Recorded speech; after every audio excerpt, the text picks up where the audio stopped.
Sa pagpasok ng 2026, mas maraming mga programa pa ang target na maipatupad dito sa bayan ng Indang ng kanilang alkalde.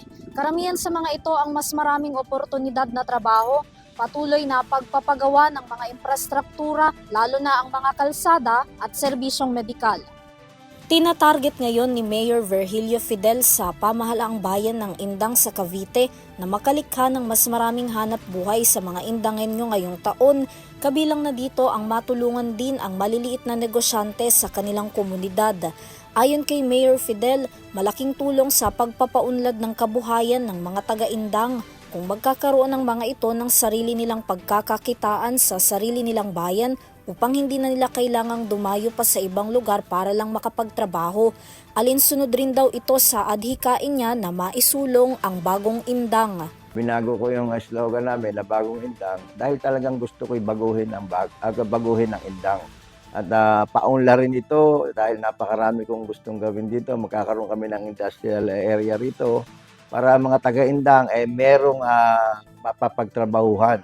Hindi na sila lalayo, dadaya pa ng EPSA kung saan para lang makapagtrabaho sa mga pabrika.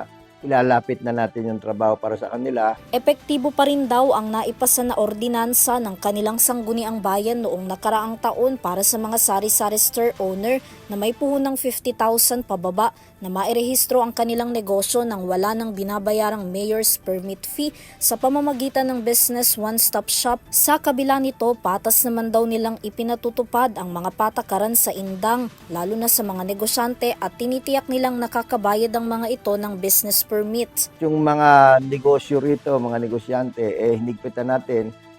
Nagpapasara tayo ng mga businesses dito kung hindi sila nakakabayad ng buwis o wala silang permit. Dahil sa ganung bagay, maramdaman ng bayan na kumikita kami sa kanilang mga negosyo. Dahil kung sila naman sa ibang lugar magninegosyo, hindi rin naman sila pwedeng hindi babayad. Pagdating naman daw sa serbisyong medikal, ginawa na nilang 24/7 ang kanilang Super Health Center.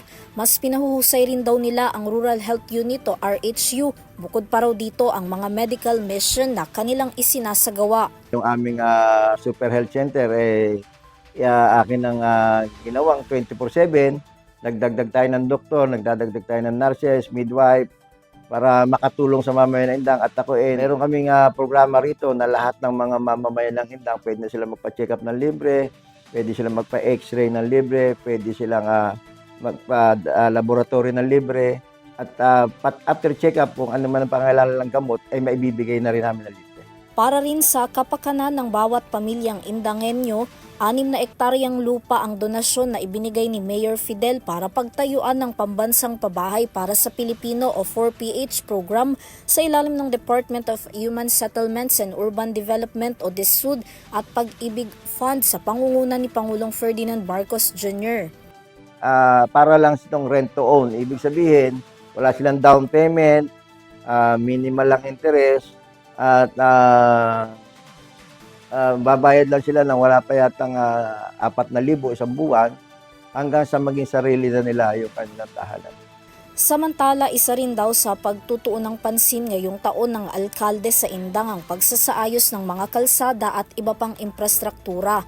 Noong nakaraang taon naman, naging mas makulay at mas masaya rin ang kanilang bayan matapos nilang masimulan at mapagtagumpayan ang pagkakaroon ng Christmas Bazaar na nagsilbing pasyalan ng Indangenyos, Mutya ng Indang, Irok Festival at marami pang iba. Bilang bahagi naman ng kanyang tapat at mahusay na pagseserbisyo sa Indang noong 2025, kabilang si Mayor Virgilio Fidel sa mga pinarangalan ng Gawad Filipino Awards na natatanging alkalde na naglilingkod sa tao at sa bayan sa ilalim ng Lingkod Bayan Awards. Tinanggap niya ito mula sa chairman ng Gawad Filipino Awards na si Dr. Danilo Mangahas. Mula dito sa Indang, Cavite para sa EuroTV News, Vanessa Cleofas, sumasaludo sa bawat Pilipino.